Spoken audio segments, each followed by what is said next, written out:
kind of looks like I'm not wearing a shirt where the camera's cutting off, so I have to keep pulling it up so it doesn't look like I'm just sitting.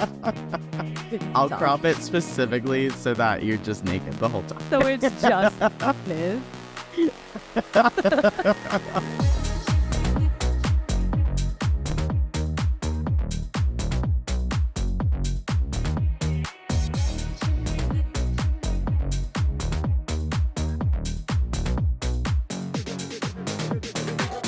Speaking of Gandalf, a lot of the instructors and like people that take his classes, I've heard a motif of he does a great job of walking the line of very feminine movements with masculine movements and everything in between and outside. You are a grit coach. You are someone that is intense and can be the coach you need in the hardest moments of your life. You can also be the person that leads an amazing dance party at the top of Reebok headquarters, you know? When it comes to your line between masculine, feminine, everything in the universe, where do you walk that line? Early on in my days, it was much more like, I'm going to channel this, what I would deem as a feminine energy. I would like shut out my masculinity, but I didn't even really know that I was doing it, right? Yeah. It was like, I was like more naive. I didn't really know. I was being like fed, as we all are fed so much. And I was responding to that, you know, and like, this is the way that I need to be. Like, oh. And then the pendulum really swung the other way where it was much more like hard, push myself, which I already brought up. And now I'm like a chameleon, I guess, like a chameleon that I don't even know, like masculine, feminine, whatnot. But I feel in a lot of areas in my life, like being called now to like channel my femininity in the energy of being more in the flow, being in flow and opening myself up emotionally. And obviously the last few years, I have went through a lot, as we all have, and a lot of loss and a lot of just like really big life change. And it's cracked me open. And it's like, I really love who I am now. Like, I breathe easier. I am so much more like connected to my spirit. Whatever my spirit is, day to day, breath by breath, cool. Like I go with that. In my professional career, I feel I want to be in the flow, like with it, but I do feel that need to be like, Nikki, come on. I need that more like push of a coach for myself to be like, come on, pick your ass up. Let's go. Get on your goals. Let's move, you know, like let's move it. And I know that I have done that. It's like, it's the bringing together of those two, because it's easy to weasel my way out of something. And I'm like, let's just go with it. Like, I know with my every cell in my body that by leaning into that, and when it's a hell yes, it's like, I'm never going to be led wrong. Like, I will only be led, as we all are within the quote unquote right direction.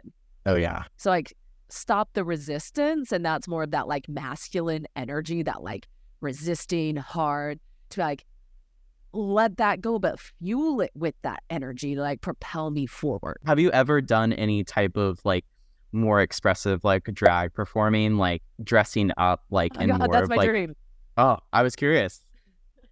I'm gonna come back to Gandalf because I said, oh my gosh, like G is somebody that, and the few times I've been around him, like my creativity is like to another level. And I think I'm just like, maybe I'm me, but like picking around somebody who's like on a whole nother level too.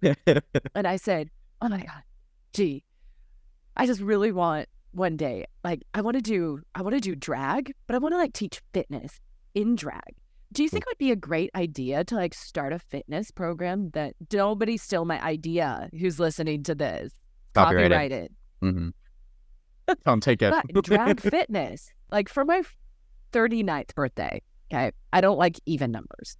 So for my 39th birthday, I'm going to invite whoever wants to come. We will go to a location and we are going to all do a drag performance, like full blown, full beat face drag. We're going to have a choreographed number. So if you want to come, you have a couple years.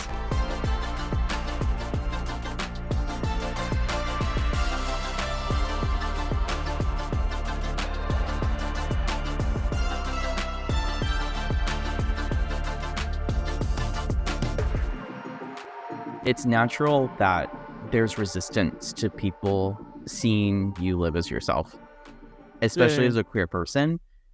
In all of your career too, I can't imagine the things people have probably said to you and like try to critique you on for trying to be yourself. How do you reflect on your ability to respond and to move past like discrimination and injustice, whether it's in fitness teaching or just being yourself? That's where that whole edgy piece like really didn't resonate with me, because I can always tell that there was something underneath it. Not that that was the intention all the time, but I've had experiences within the fitness industry of saying, if you want this job, you're going to have to change your hair. It's too edgy. You're going to have to color it. I've had people say to me, you were leaner last time, and it looks like you've gained weight this time. There's been, and I've obviously witnessed from so many other folks in the industry as well of, my gay friends, like male identifying friends being too feminine to get opportunities. And that but it would come out in if you deepen your voice or if you say things a certain way, then maybe that could get you through the door. It's like, but it would never be like out front, right? Like out front, like you are too gay and you are too feminine for this opportunity. Or for me, like you look too, like, do I look too queer? Do I look too, like, what are you really trying to say here? Yeah. And I know back when those things happened to me, I would go back to how problematic the dance industry is and say, well, if I was auditioning for a professional dance career, for a job, that they have the right of telling me to change my hair if I'm going to take it, or to get on the scale and shrink my body and become more lean. So what's different than this? Like, I would compartmentalize things to like make sense of it so that I could still fit in the picture. Yeah. Even though deep down I was like, there is something off here. And there were many of those experiences where I didn't understand what was really going on there. And so I just be like, oh, I'm going to let it be. But I was like, if you could like project the things that I would ruminate about and that would keep me awake at night, it was a lot of that. And then I would get confused about, like, if I didn't get the opportunity, it's like, oh, am I too edgy? Well, like, does that have to do with the fact that I'm like openly out and I'm with my wife and I'm speaking about that? Like, you just start to connect the dots, but it was always done in such a very discreet way that I turned it back on myself, which is so effed up, that it was me. And that if I do want these opportunities, that I do need to change. I ended up leaving Les Mills. Like, now speaking about Les Mills, like, I walked away and I had my reasons for walking away, and I still love to teach. But there was a reason that I walked away, and some people, it's everybody's own path. And for me, like, it just became very incongruent, and I was getting resentful to a lot of things. And at that point, it was so apparent that it was like, Nikki, you're choosing this. You're choosing to stay in something that you do not fit in anymore.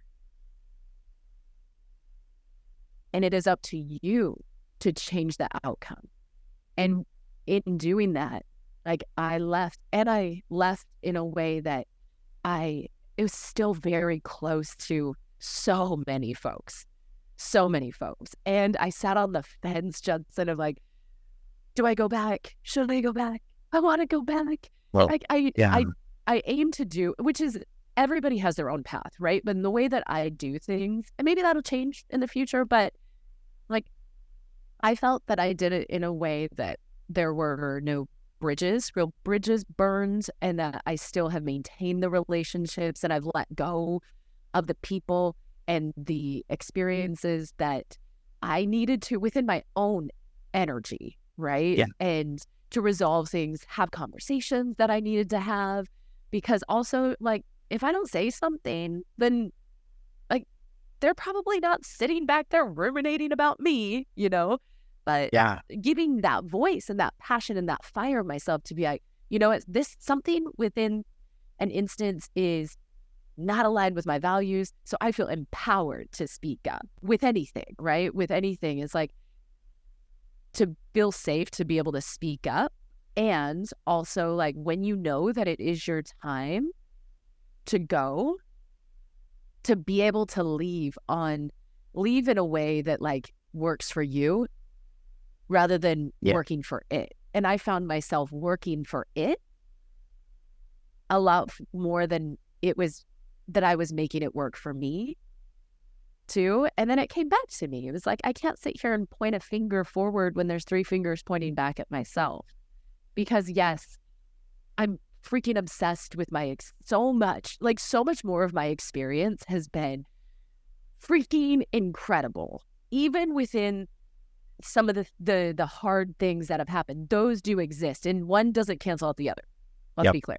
One doesn't cancel out the other. They both exist, right? Both end. And the and to me, I would look at my experience and be like, oh my God, like it was such a wild, incredible time. And for me, like teaching Les Mills has been with me since I was like 19 and I'm 37. So do the math. It's like, it's been a through line for me. And my relationship, just like when you think like this is where I am and this is how life is going to go in this linear path, when I look at my relationship with fitness and with Les Mills, it's went along with me through life, like personal life, professional life, like it's been really entwined. And just like any relationship, it takes recalibrating it. It takes working on both parts, right? If we go through with like the bright eyes and like with blinders on, it's like you're set up to get hurt in anything, like in that regard. So for me, as I got less naive and more opened up and cracked open and lived more life, it was like, you know, this is really freaking rad. Like I still freaking love teaching. I teach like 10 classes a week, freaking love it. I love the connections that I have with people from all the way at top at Les Mills to like brand new instructors that I'm helping get certified in Chicago, right? So, and again, though, it's like I'm still doing what I love and I'm making it work for me. Especially when you have so much passion to show, it's easy for those things to get taken for granted and also to be exploited upon or pulled too far. And it does as you get older and wiser and you learn more about yourself. It's like, all right, where do I need to draw the line so that I protect my energy, my passion, so that it doesn't become something that I'm like having to do or feel like I'm having to like run this race and then get to the finish line or like look around and be like, what am I doing?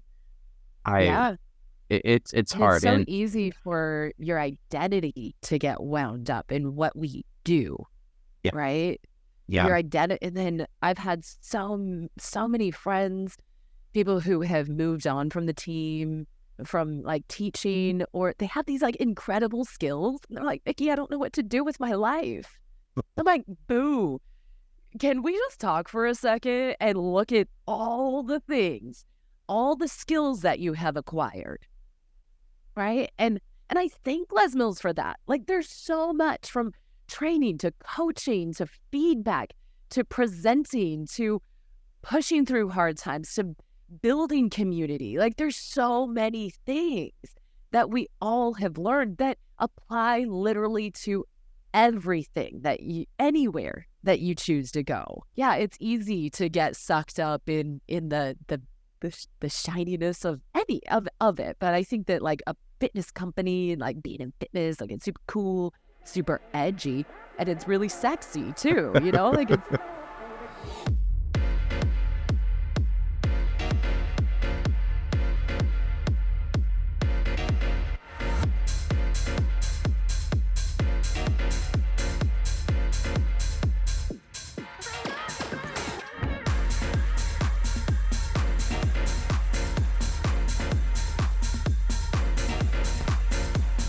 the ways that you work with instructors, and you've mentioned this now, like to this day, you still are in that role of an educator, right? You're a coach, you're a wellness expert, and you're a great friend. The ways that you've assessed so many instructors and helped develop them, and anyone in fitness, whether it's a Les Mills program, Zoom, whatever, when you think about all the feedback you've given people, obviously it helps pull back to like things that Misty has told you, things you learned from like Lisa and Adam and all of your great mentors and friends too.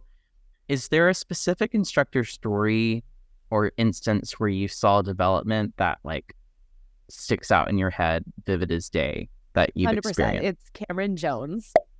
Jones, when he went through body jam training, because I was shadowing one of those 5 trainings that I shadowed. It was actually the last one. If you don't know Cameron Jones, you just need to go follow. He's our child. Incredible human being. Yeah. No, he is our child.